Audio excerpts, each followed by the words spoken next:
What's going on, ladies and gentlemen? This is Muscle, and this is another Two Line Music Hut's Entertainment Report podcast. And today we have a dancehall living legend in the building today. Listen, this man has been putting out songs from the 80s right up until today. Listen, he's been sampled by some of your favorite rappers, including Jay-Z, Mac Miller, Swiss Beats. Listen, he has a video that he was featured on in 2018 that has over 2.7 billion views on YouTube. You know who we have in the building today? We have Cutty Ranks in the building today. What's going on, big boss?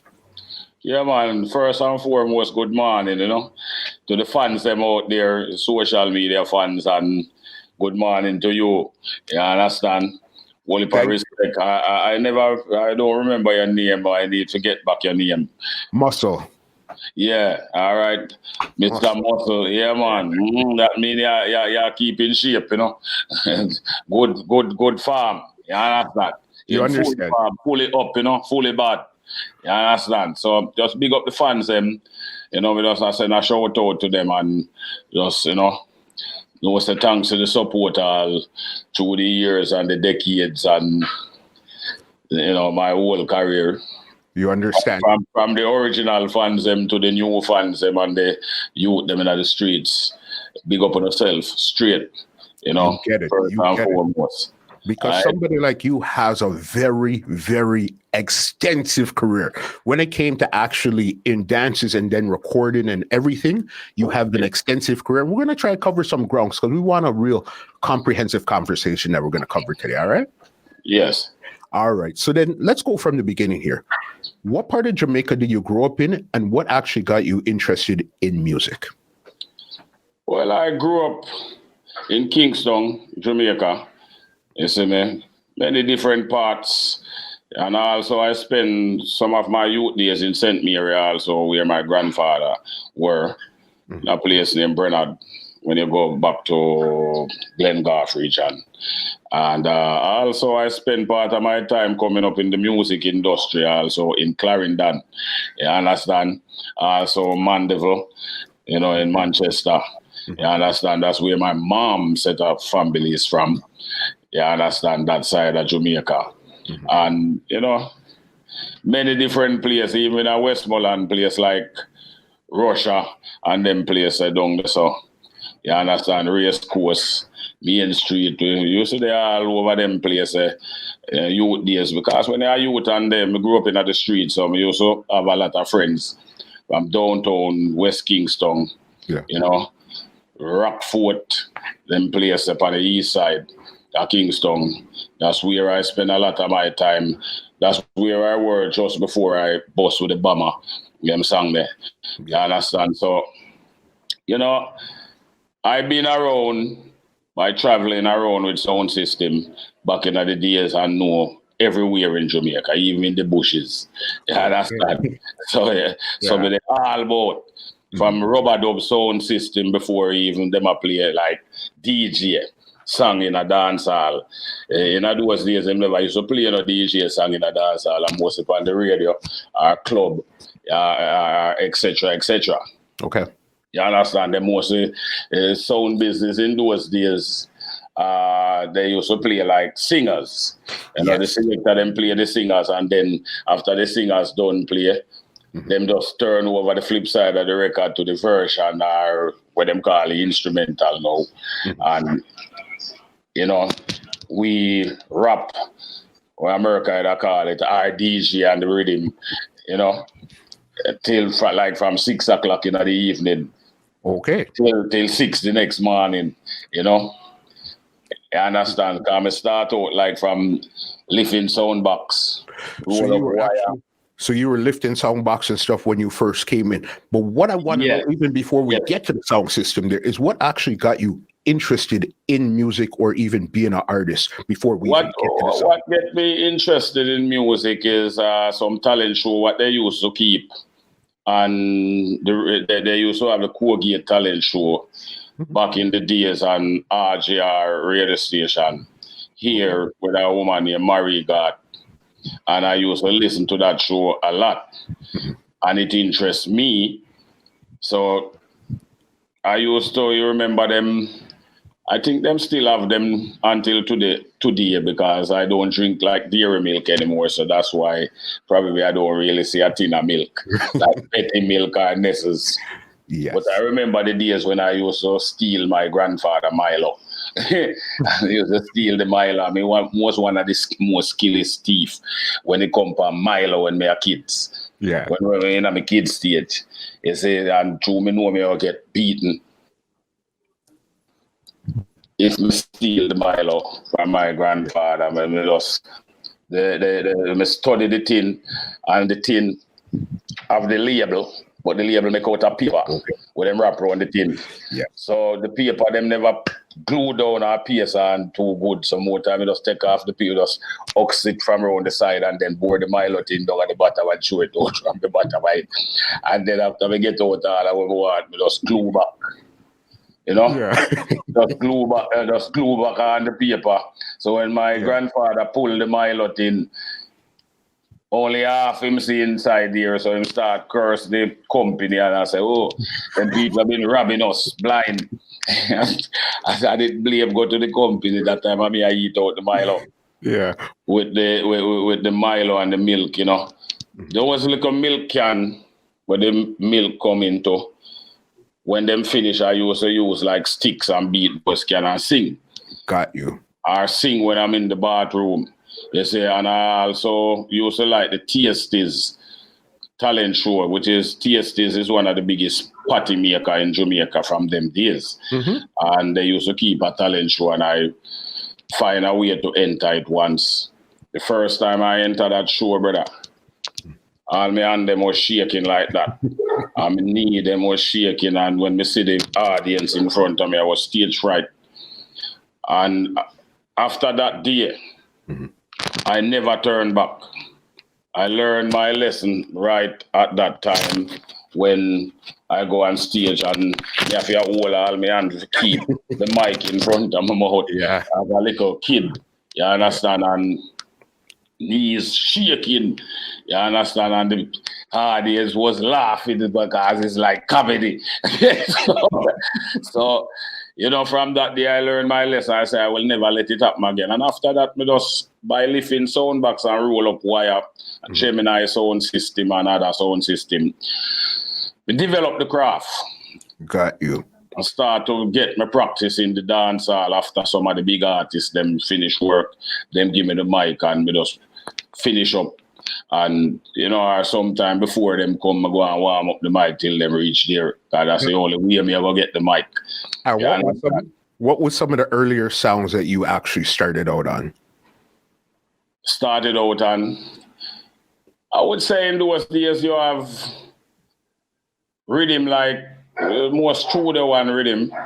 I start out on, and those were some hard one-drop rhythm to write. So you have to take a while before you develop that skill. And once I developed the skill, then I could tackle any rhythm like Answer. You see? Rhythm like Diseases. Yes. You see? Where Michigan and Smiley them come out and many other beats until it reach up to the era Punani rhythm and them rhythm there. You see, and I write them rhythm there, and you just learn as you go. As you go, because you had to understand from the root, the hardcore songs. So which sound system did you actually start on? Well, I would have said my permanent sound system was, I start out at following Kilimanjaro until I end up on Sterimar. You see? But I the first sound system I really start out on is a sound named Feather Tone, and then move to a sound named Rebel Tone from up in King West and up in the top of the St. Andrew, Jamaica, right? And to be funny, to tell you how funny this is, that sound system, Feather Tone, the owner for that sound system is Egyptian father. Wow. Egyptian used to watch me when he was a baby. When he was a baby, a DJ upon him father sound. So he must definitely cut out to be a musician because he grew up around music. Yeah. Wow. Feather Tone. So Feather Tone. And then the guy who won Rebel Tone, them and Feather Tone, I think, is family also. Okay. You know, a man who work at the airport. Him drive most of them Juta bus, him own a couple of them bus there. So, you know, Father Rebel. You see me? And them man there really are some militant man, you understand? You see me? So them is part of my upliftment until when I leave that sound system, I end up on a sound system named Speedy Roots, which is part of the sound system named Papa Roots, where them sell out and Speedy Roots buy that sound, buy some of the equipment and name them is sound Speedy Roots. You understand? Okay. Never heard of that sounder before. No, but it was around. And then after I leave Speedy Roots, I used to DJ on a sound named Music Merchant, which is a more bigger sound system, more powerful from out of Grand Spen, you see, in Kingston. And then move on from Music Merchant to Kilimanjaro. Kilimanjaro used to have the best mic stage in Jamaica in terms of the sound of the mic. You understand? And I would have like traveled miles just to get a talk off of that mic until I eventually start to get what I were wish for. Start to talk on that sound system, and that helped develop my career until it's the artist who used to sing on it named Poddy Roots introduced the owner for Stereomar sound system, the little Stereomar, before Skengdan sent down the big sound from out of the United States, which is the first computerized sound system So hold on. ever come in this country. There was actually two Stereomars, or Stereomars was around before they actually set down. It's two Stereomars. One Stereomar, at a matter of fact, where a selector named Popsy from out of Maypen, Clarendon used to play that sound system. And that is the one I start out on. Yeah. You know, they have a clash in those days with a sound system named Cosmic Force from Clarendon in Tollgate, owned by a virgin named Bala. You understand? From Tollgate. Now,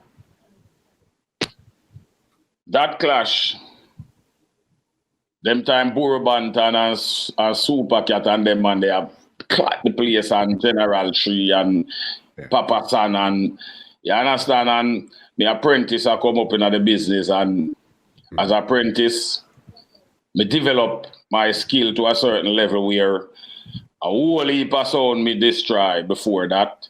Okay. As small a sound system in a clash, but the audience is big. You understand? And Poddy Roots knows say I'm good at what I does. And him introduce them try to get Burro Banton or Super Cat to go at the clash, and them a charge about $850 for the night. Yeah. Jamaican dollar, but in those days, 850 Jamaican dollars come like almost 100,000 Jamaican, and the owner them never want to pay that kind of money to Burro Banton or the artist. So come Poddy Roots bring them come find me. At the time when them find me, I'm hungry and need food. And at that time, I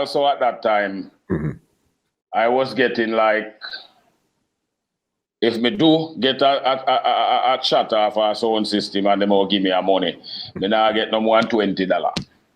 Wow. Yeah. Probably sometime 10, sometime 15, sometime $20.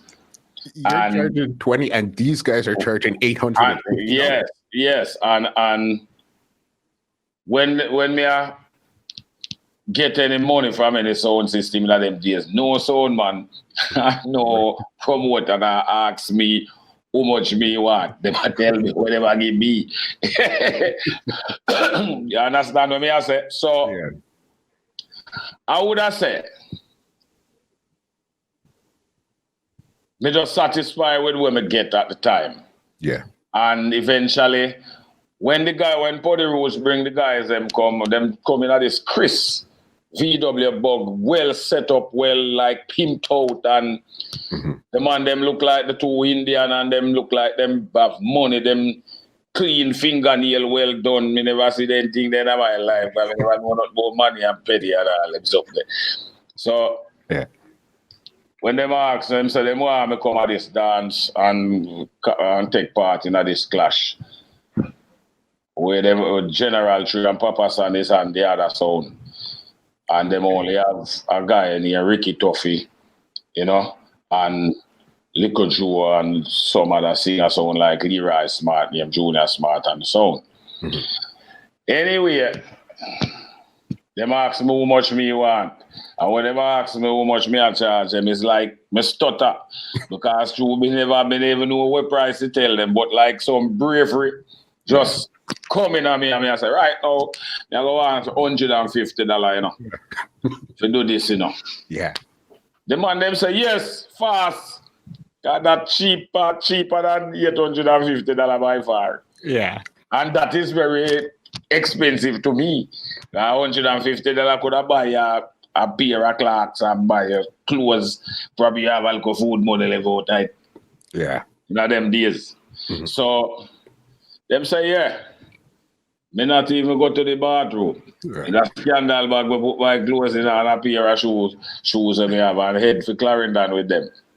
One time. And that night at the clash, at the time when the clash keep election was going on in Jamaica, so campaigning a go on. So we DJ, we find a girl in the era named Paisley in a Clarendon. Got you. And we say we check out the era and run a survey on the era, because even though I just come up in the music business, I was smart. Check out the era to see if them a PMP and right. So you know your area. And then tell me say a PMP era. So anyway, when the clash now, bam, we take the first round, shell down the Cosmic Force, the first round. Come like almost me alone at defend the dance against two dangerous artists were very good in those days, which Papas and Bad and General Tree. So we take on them two there. It's not an easy task. And Ricky Toffee hold him on. But me are the man who will lead the charge.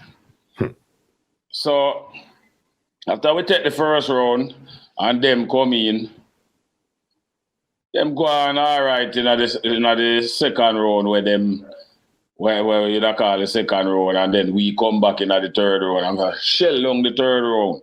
Got it. When the fourth round, when Papa San and General Tree team up and put on a piece around the brother. As me I say, Ratted, oh me I go deal with this now. Say, all right.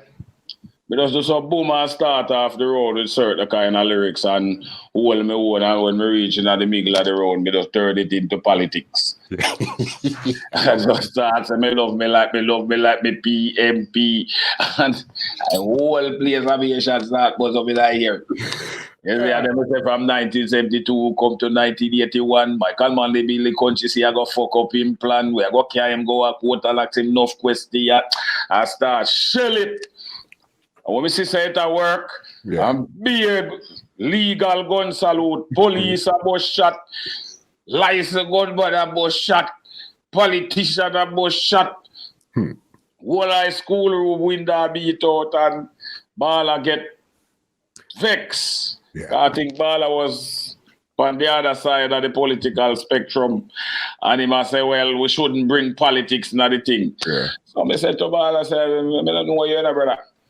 Oh, you try to tell me this is a clash. You win by any means necessary. I put lyrics on and them right around there. And Papa said there were trees they couldn't find no political lyrics. They just have to go raw. We just had suck up way up with the clash. Okay, and this is on the little stir Mars or the big one? Little stir Mars. Yeah. You see? And we start make a name for ourselves after that clash there. You understand?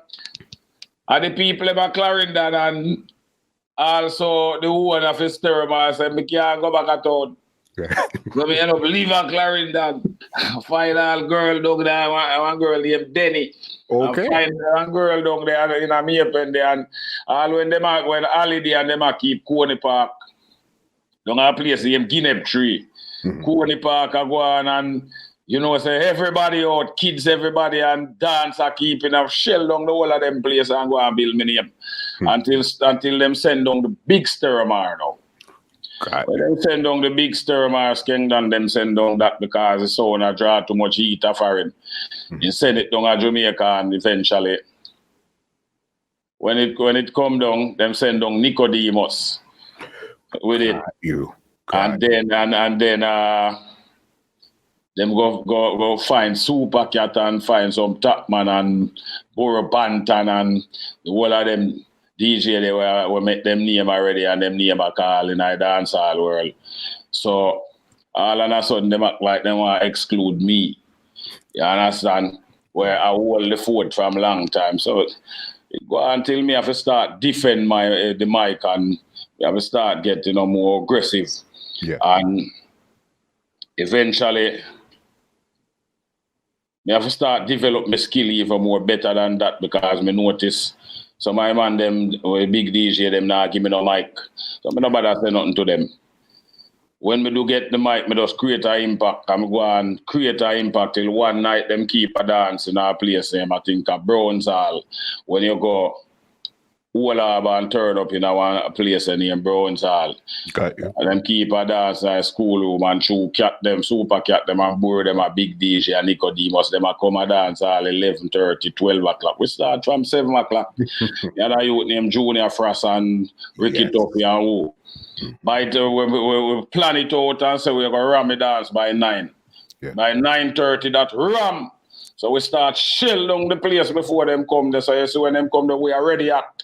Yeah. Already I get to forward them from the country people them and when the big DJ them come and start off them cool the people and start boo and I say, oh, no, I'm a Super Cat and no Nicodemus, Cutty Ranks and Junior Frost, Okay. The Assman DJ, which is them if Junior Frost teacher was a youth named Sasa Frost and they always over the racetrack, over Portmore side there. You see a gamble. So that's why them call him the Assman DJ. And me and Junior Frost and Ricky Tuffy and the youth named Junior Smart. You sound like Leroy Smart. Just control the dance. Yeah. And eventually Cat and D must claim say people them disrespect them and Borough Bantan and then go away. And that we want to see. Yeah. And then go with them, give me best chance in my life. We just take over dance the whole night. And I tell you that they will win the beat out around it. So What year are we speaking about here? What year are we talking about here? It's in the 80s, Mm-hmm. Somewhere Probably like in 83, 4? sometime about 84. 1984. You know them time there. I say, brother, take over the dance. You see, after the dance, and go back a man devil now down a Skeng, one a Skeng big house down there at the time. Yeah. In the English side, the house, and then we walk down the passage and here then lock up in our room and I say, hey.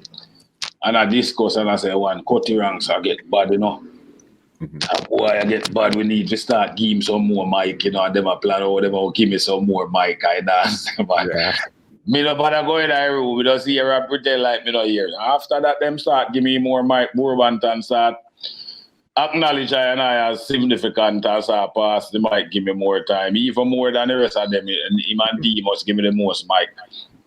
Super Cat now, he must a little bit like the mic too much, like him a mic wheel. Because I remember. We used to call him on the mic shot then days. But we have a Super Cat is a bigger one, he is a mic wheel. One time I remember. I almost catch a fight in a Whitehall. Just because I mic. Yeah. Yeah. Yeah, and that's the only time that me and Cat ever like kick off. Cause me and Cat, after that, me and Cat them just we are friends until to the day. You understand? But I would say After that, me start get more mic, and me notice them a give me more mic and more mic, you know. In our Skateland, we never used to get the mic like that. You see? When we have to stand up and wait for a long, long time, you can see them video they up online when they used I to was wait for the just mic. about to tell you that. The one that they were all when we in our everybody little was in white. t-shirt, in our little t-shirt, yeah, them you know, everybody get a suit away from apart from me. And Ricky Tuffy. Like we're not significant. Every man have a 3-piece suit and the drunker tail jacket where Bourbon and they have on the long tail jacket where it's one super cat about second Bourbon and your tail long. So, you understand? Yes, So, right. Yes. So after that, them start giving me more mic and start build up the leverage, and in a Clarendon, the people them they love me in a them region, they all hears and them place and give me bit, you know, Lionel Town, when all them keep the dance at them place, man. Be a gun salute me I get, man. Play all a toll gate to and gun salute. Police are fighting. You know, them days the police is legal for fire shot up in the air and license gunman, and nobody now harass them or the government now harass them, because Jamaica was a very serious political place in those days. You understand? So basically I just saw the thing setting at them time until we just work our way up the ladder until certain circumstances and mismanagement make me have to end up leave from Sterimar and move on to Arrows International. Because this is what which is the other second sound computer sound system will come in Jamaica. Okay, before you move from Sterimars, this is what I want to ask you. Did you actually record any music for Skengdan when you were on Sterimars? Yes, I record a couple of songs, almost an album for Skengdan when I was in Miami, because the first time I ever went to America, Skengdan bring I to America. You understand? And if I'm gonna say my biggest break, you know, the music business by flying out of this country is Skeng, you know? Yeah. The real general, you understand? For sure. So I go have respect for them, man, there until to the day. Yep. It never cut. You understand? I go show them, man, the respect. Same way. So another place where me used to get a lot of recognition. Also, he's done at Tivoli Garden, West Kingston, and Hannah Town, and them places where we go a whole heap of dance and, you know, DJ and shake up the place. You understand? Yeah. So then now with Gunman Lyrics, when did you actually record? You recorded that when you came back from Miami for Winston Riley? Yes. We recorded when we came back from Miami in 1985. I know. We recorded before we went to Miami. We recorded that track 1985, because 1986. My first time I fly out. You understand? And I record that song for Winston Riley at the Channel 1 studio down at Maxwell. You understand? For Winston Riley, and record a song named Fishman Lyrics, and Super Cat was on the same beat and record a song named Cry for the Youth. You understand? And Yami Bowler was on the same rhythm, the rhythm named Things and Time. You understand? And then we record a song named Outer, and that beat what Barry Salmon have the song named What One Dance Can Do. You understand? You have something on that one. Yes, a song named Outer, and produced by Techniques label, which is Winston Riley, the Kirk Riley father. You understand? Them time the Kirk Riley a little baby boy. Just a come up. You understand? So, you know, we've been around the block and work my way up the music business and deal with it on a certain level. And still here until today. Make many hits. But you can continue until you reach the next segment. Yeah, we are for sure. We're both in the business. Yeah. Because I know it was really thing that changed your whole career. Wasn't it Gunman Lyrics that really, then they noticed, okay, you're a serious artist recording now. The people them started to respect you on a totally different level. after Gunman. Yes, after Gunman lyrics, I start to get some respect in the dancehall. But Gunman lyrics wasn't like a major hit on a worldwide scale in terms of a global part. The real song was Bust Me. In the music business is a song named The Bomber. In 1989, we voiced that song. I voiced it first for Penthouse Records with Daffy Donovan Jermaine. And him sit down and sit on the track like him think is a souvenir. Yeah. I never want to release the track and still hold my career. So eventually me go next door to Shocking Vibes Studio, which is Patrick Robertson. And record back the bomber for Shocking Vibes, and Shocking Vibes never waste no time. You understand me? Them drop it, and as it drop, the whole place change. Boss, listen, I've seen me personally in a dance and seen when Bomber comes on, they had to wheel that up 9, 10, 11, 12, 13, 14, 15 times, and the shot them were baking. When you listen to any cassette those times there, that changed. There was Gun Salute before, yes, but when Bomber came out, that's when Gun Salute was on a completely different level. Yeah, because the first song when I voice, I am the one who voiced the first gun tune around here. A real gun tune. Anybody apart from me who voice any song in that kind of format is Josie Whale with Kingston Hat. You understand? So Gunman lyrics was a significant tune, was the first gun tune, as a dancehall DJ and record. You understand? Will come out on record. And everybody else follow after that. But I would have say after that song and come up the line with Fishman lyrics and Outer Ann and some other songs and the songs that my voice is king them. Yeah. Then I come up with the Bomber. And how I come to create the Bomber. Them time I'm not busting our music business yet, but still a struggle. And move from one house from Vineyard Town and go back in a Rockfort. I live in a Rockfort, Warwick Isle at the time. My friends, them in there now, Kana and Winnie and Stalin and, Errol Green, me and rest in peace, them on the pass. But die of natural causes, great man. Them man, they take me in like them family and I died amongst them. I amongst him sister Sonia.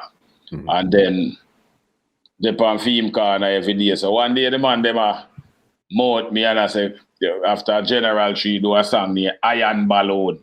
Iron Balloon and mash up the place in Jamaica. So everyone them start mouth me and I say, oh, hey, Cutty, I talk about your DJ. You know, see you can't boss. Me say, hey, all right. Them show me a thing and say, bill a lyrics off of this and say, anyhow you can't boss off of this, your Iron Balloon. And me nobody say nothing more to them. Them never know say me take the way they say to me serious. And me go and sit down and write the lyrics. Write the song. Kill out all the enemies. Leave me all of the friend. Rockfort, kill out all the enemies. Leave me all of the friend and we a bust up the Bomber. We have a new gun where them call it the Bomber. And start. And we do some boom and go voice it for Penthouse. And then Donovan Jermaine sit down on the track. And I go voice it for Patrick Robertson next door after that. Because he have my track like a Hope Road Museum. He might keep it on a feather dust on my track. Like trophies. So what year did you actually record the original? What year did you record it for Penthouse and then turn around and record 1989, we voice the tune for both of them. Okay. 1989. In the earlier part of 1989 for Penthouse, and I'm holding the song too long. And a month it take me, and I just go back and voice it back. Yeah. And when Patrick Robertson never hesitate. So Penthouse is I want to say them boss me in the music business. Not them boss me. Yeah. It's Patrick Robertson from Shocking Vibes Studio. Boss me in the music business. I'm a voice another song film name come better. You see? Yes. I never get $1 for royalty from him, from none of them songs. But me no bother even bother him over it because I him boss me in the music business. You Got you. understand? Yeah. Shocking what vibes never boss me, and then Penthouse now that have and Jeremy start to complain about it. I say, oh, I go voice over the song and Barry Salmon was there. And I start telling him, say, them big man, you sit down for my song and go on like, you know, I put it out. Because them time, they go just fresh from the street and I not talk. Yeah. You understand? So, Barry Salmon start cussing and give it to Jeremy, and then I say, oh, then you have a man something like souvenir. Yeah. And I fed that us to the man song. So what you expect you to go do? What you need to do is ask him to do something else here. We have to follow up our Patrick Roberts come with, and I so come my voice a song named Pamit Nassel. Jeremy, and then start the Pressy Chiga and them song there. And so were you everything? Were you signed to Penthouse at this time here, or this time you're just voicing to the? I never signed to Penthouse paperwork wise, but I would consider myself signed to them because that's the studio I were at the time, and eventually, after that, Jeremy recruit Jeremy to manage me. After me do Pamit Nassel, press it trigger, and then start give them hits after hits. Eventually, Jeremy start to manage me. We have a management deal, and him start to manage me and all of these things. You see? Okay. Yeah. And I give Penthouse a lot of hits and help make them into what them is also. Barry Salmon, Marcia Griffiths, Wayne Wonder, and all of the rest of artists where they will help build Penthouse and turn it into what it is. Yeah, because that was early 90s there. Yeah, Jeremy play rhythm. And the man they will build a rhythm them and we build theme thing. Mm-hmm. You see? And then all recently, Jeremy and I tried this me online. I talk about in those days when we da Penthouse, me never like Buju. And me never like young artists and me never embrace Buju. First of all, from me know myself, big man, and from me da Penthouse, me and Jeremy never hold a conversation about any artist, neither Buju or otherwise. Not even once. Okay. You understand? So I want to know how we arrive at that conclusion. Mm-hmm. You understand? But you know, so me just go give him the benefit of the doubt and leave it alone. Yeah. I make Jeremy go and dig himself into a hole. Because it don't make sense. He talk something good about me. I say me did save my little bit when me I heard and me put my thing with my own to use. But at the same time, you turn around and diss me. You see? Right? I never forgive him for that. And you know the world I know. Yeah. You understand? And should have never said something like that on Unstoppable TV. Okay, we're not gonna sit here and lie. I seen the interview. It was just like I said, but again, it was just I seen something. It was like, okay, that could be the truth, not. Who knows? Big man, let me tell you something. Mm-hmm. A whole heap of cat run in the bag. I'm right now, I don't even let out them cats. You understand? I hear you. Let me tell you something. You see, when you have skeleton in your closet, don't point finger on other people. That me I tell you. But me I go just leave it alone and leave it there, so. Yeah. You understand? Me and Buju are brethren. Mm-hmm. You see? I recently see Jeremy around a Buju Bantan show. Them I go look for Buju already. Mm-hmm. Buju, me go look for you. Me consider Buju as my brethren because I know Buju have a good heart and a good mind towards me. You see? So me don't see why me should have something bad against Buju or any other artist. Yeah. You see? So when we go around, if we go yell Buju and reach inside here, by the time if you embrace Buju and look at the corner of Jeremy and me say, I'm true, me yell everybody, I don't yell him. He might talk about me not yell him. Right, oh, that get me so cross. If me never left that place, me and him have it out inside of that place. For what him do. Mm-hmm. So me just decide, so me don't want to violate Buju place or, cause no controversy or nothing. Mm-hmm. In a Buju place. So me just tell Buju, say, here what? You better me come check you another time. Because me and that brother and I go share the same building. And me just leave. And was this an issue you had with Jermaine from before that statement, or it was that statement? That I never have any issue with Jermaine before that statement. Mm-hmm. The only issue, anywhere me see me and him still deal. The only issue I have with Jermaine, Jermaine know me probably tens of millions of dollars for royalty we never pay. You understand? So you can read between the line why me left Penthouse. Me not have to bother going on no more details. Me I go left the rest. Mm-hmm. Because sooner or later me I go talk to Soulflow TV also. Yeah. You see? So it's just a matter of time. Me only leave all of the cat them and the skeleton them in some man closet. And some man talk about legacy. Mm-hmm. You know, everybody even pay attention to Jeremy. Jeremy need more year for breed, man. So probably we might try to get one of my year back them for, you know. That's not go happen, you know. So make we just continue the story here. For sure. Okay, so then this is where I didn't want to leave the bomber yet, because I remember listening to a Metro Media cassette in 1990 or 91. Ninja Man was on the cassette talking about, he was saying something about Cutty Ranks and the bomber, and then he DJ'd, and then you seemed to appear out of nowhere and started to really. Oh, yeah, that is on Metro Media. Yes. You know, well, me have to shut him up. Mm-hmm. You know, I mean, I have to cut and run because he couldn't deal with it that night. But at the end of the day, Ninja Man was a showman. I still was always be a showman under my eyes. Yeah. Ninja Man have biblical craft them, and they don't know that me have mine. Yeah. So me just that night there was my night. Mm-hmm. And to be honest though, mm-hmm. Ninja Man was a great help. Okay. With my upliftment, because that night when me and Ninja Man clash was, then after that, the next week was Sting. And me take Sting 1990. And me take it. You understand?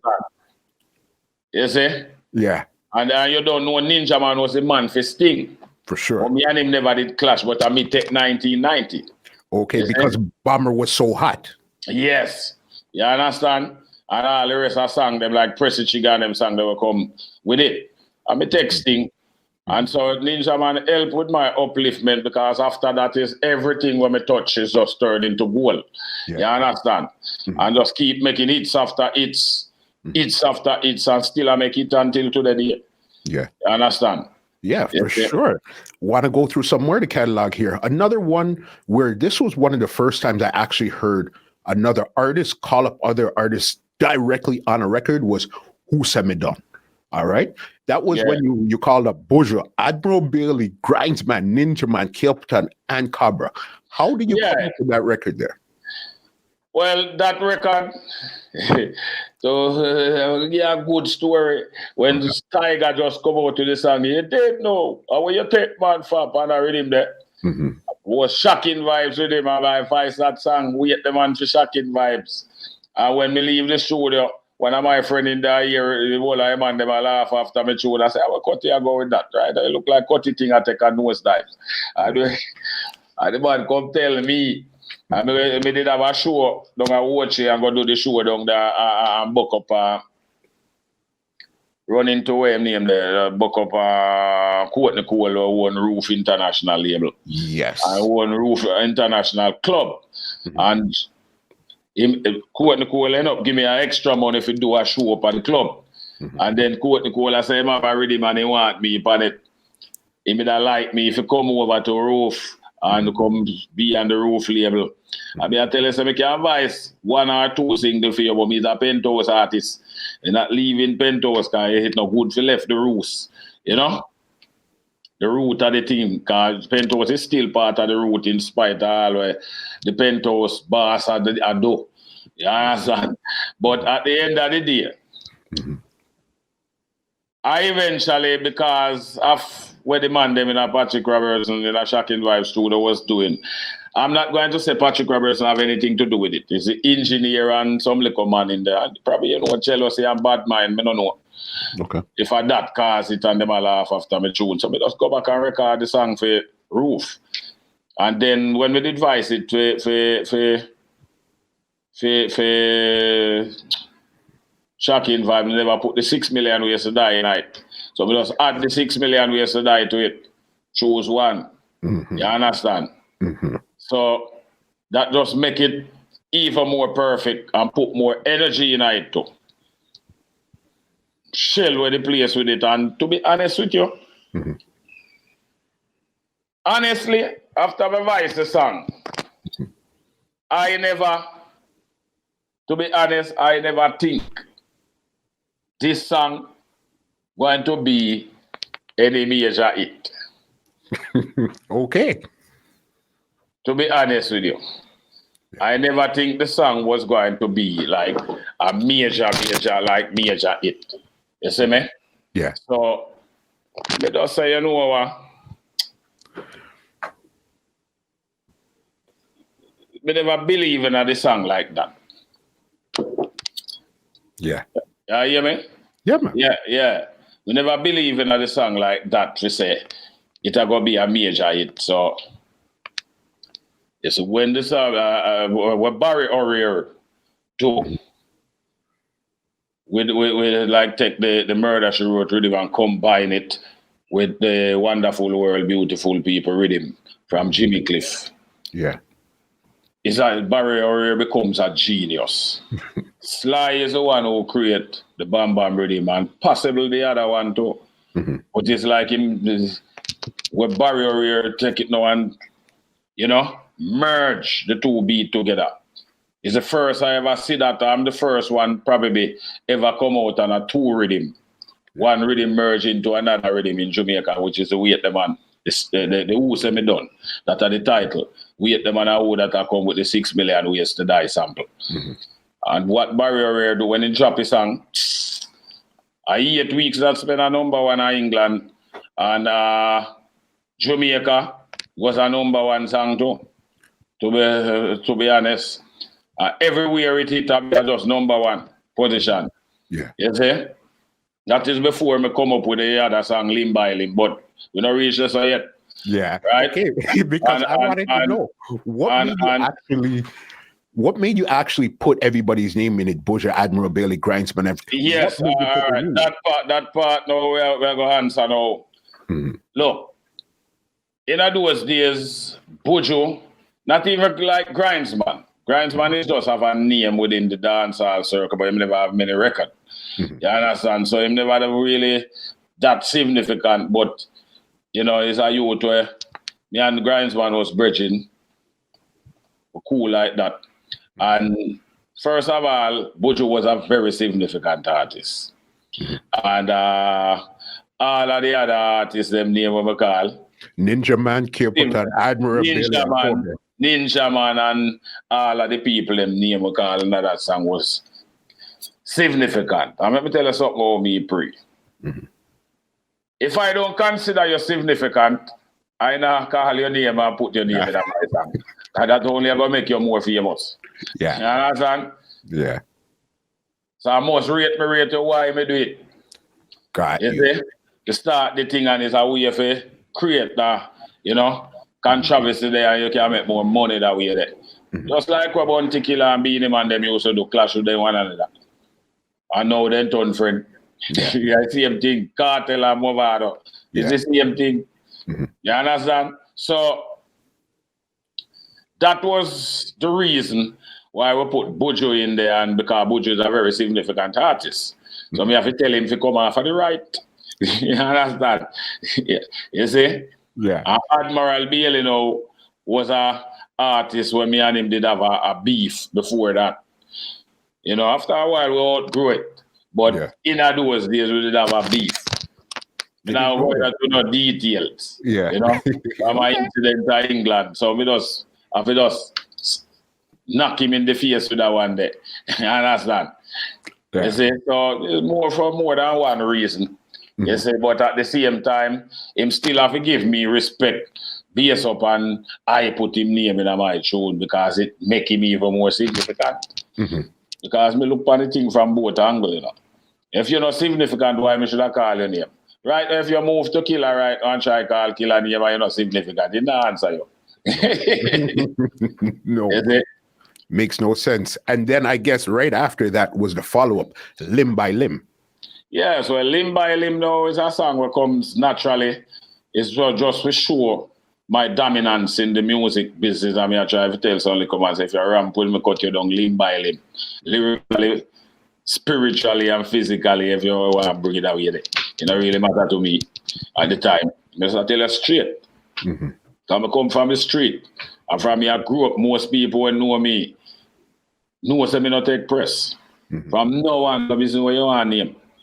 You understand? But if me respect you, one of the things why I get a lot of respect in the street from the youth, them, from most of the gangsters, them from long time, and the significant figures them in the street, because me always show that level of respect to him and them. And me I was a rude boy, me I was one of the fear rude boy DJ, where in the industry and them love that. You support the street. You understand? And most of the younger generation now will spring up. Some of them for them father. The one them want to run things in the street for them father. Or some of them family members and me was friend.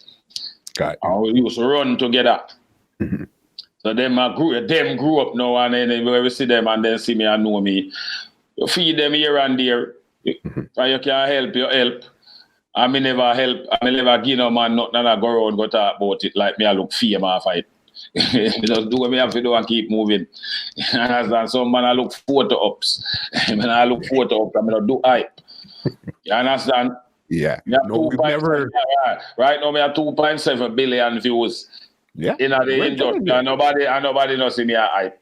We're getting. Trust me, we're getting there. Don't do it. I'm not feeling like I'm more than nobody, man. These are just like me normal, like the average normal people, man. I live my life normal. I'll tell you something. You're an Aquarius like myself, so I understand 100%. I'm a Taurus. Taurus. Yes. All right. I thought you were February. I thought you were Aquarius. Yeah. Okay. Right now, when it comes to thing there, another big international hit. This is now when you went international was Stopper. I remember as a kid seeing Stopper on music videos in Toronto, in Canada, anywhere you went in the States, you'd see Stopper. How did that come around? Stopper really come around. I see some phrases that go on this. Yeah. Stopper really come around when I was at Penthouse. I get introduced to this white virgin named John Dub Venda from out of England, Fashion Records. Very significant record label. And John, good people, you know. I said enough respect to him wife and him family. Hope they must stay safe.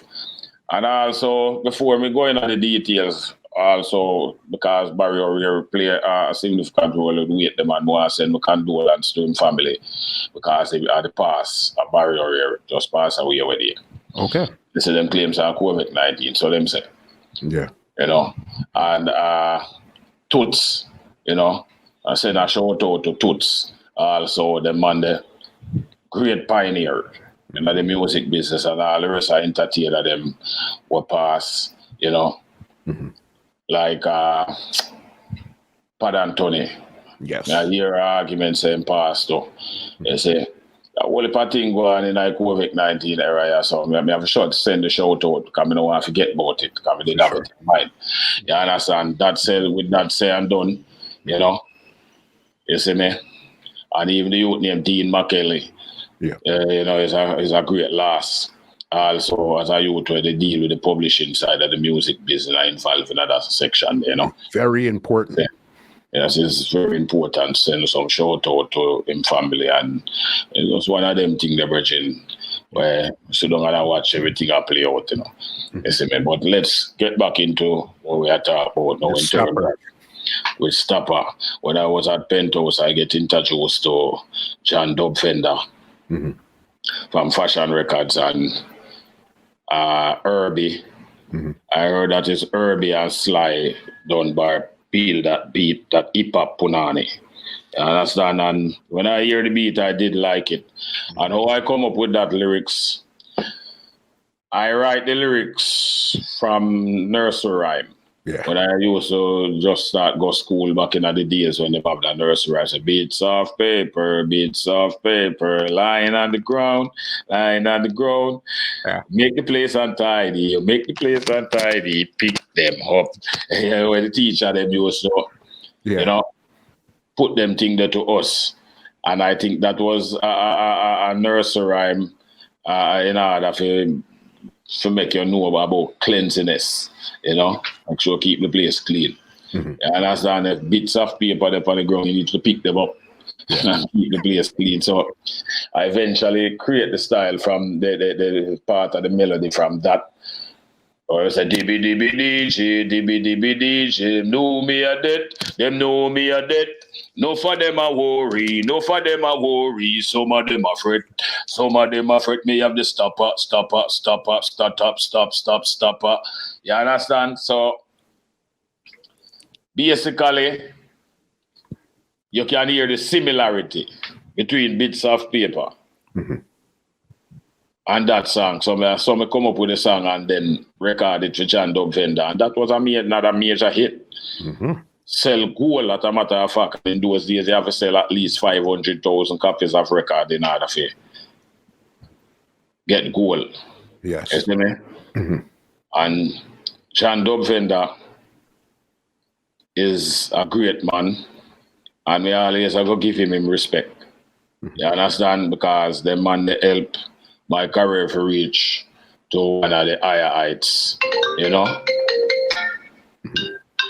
understand what I say? Yeah. One of the higher heights in the business. So right now, I forget them man the highest level of respect. My also the roof over my head. Him help in order to get this roof over my head. Okay. You understand? Yeah. Because from royalty, when we get from him, and then put another little bit on it and buy my place where we live. Yeah. So, the man help put a roof over my head. And me just left it there so for the time being, me now going on other details. Yeah. And that song. All right, no problem. I think the thing I look froze again. Right, on my side, we look good here. Yeah, they say the internet and that something there. Yeah, man. So what I'm saying, it is what it is, Yeah. With was that when you got signed to Priority Records? Was when Stopper came out? When Stopper came out, I think that record signed over to a company named Profile, who used to have everything. Profile, yes. Everything was on that label, and Maury Elias was the one who signed me to that company because he was the E&R at Profile. I'm the one who signed that record to that company, and and that was a big deal at the time. And even the Priority Records deal is Maury Elias execute that deal also and get me signed to Priority when Priority was distributing for Dr. Dre them and Death Row Records. They say, I saw come me meet Ice-T once and, and I was with that company. They say, but my part of signing with them wasn't really a good thing for me because they helped slow up my career and don't do anything. Because I have a feeling that at the time, them big record companies, they never know how to market dancehall and distribute it. Yeah. You see? It take a while for them to develop that skill. Sony Record did know because them do good with Shabba and Columbia Records. You understand? Do good with, I think a Columbia Record do good with Shabba and Mad Cabra, and they get a deal from them too. You understand? You see, and me end up stuck and me have to fight my way off of that label by using lawyer for them to release me. You understand? And then from there, me have to build back my career until today. You understand? This podcast is brought to you by www.twolinedmusichut.com.